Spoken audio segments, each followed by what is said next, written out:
खुशखबर खुशखबर खुशखबर. शेतकरी बांधवांसाठी सर्वात मोठी खुशखबर. पंढरपूर शहर व तालुक्यातील शेतकरी बांधवांसाठी धोत्रेज उद्योग समूहाच्या ग्रँड ट्रॅक्टर शोरूमचे मंगळवारी माजी गृहराज्यमंत्री मनसे नेते बाळा नांदगावकर, धाराशिव जनता बँकेचे चेअरमन हभप वसंतराव नागदे यांच्या हस्ते उद्घाटन होणार असून प्रमुख उपस्थिती म्हणून मनसे नेते अविनाश अभ्यंकर, आमदार अभिजित पाटील, आमदार राजू खरे, माजी आमदार शहाजी बापू पाटील, लातूरचे माजी आमदार वैजनाथ शिंदे, धाराशिवचे माजी नगराध्यक्ष विश्वास शिंदे,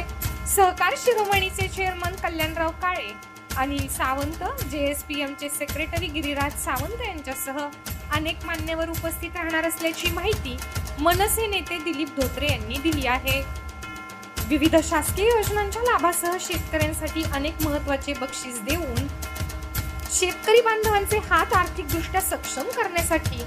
धोत्रेज उद्योग समूहाने आता ट्रॅक्टर शोरूमच्या माध्यमातून नवी भरारी घेतली असून ग्रँड ट्रॅक्टर्सच्या भव्य उद्घाटन सोहळ्याला शेतकरी बांधवांनी मोठ्या संख्येने उपस्थित राहावे असे आवाहन प्रॉपरायटर श्रेयश धोत्रे यांनी केले आहे.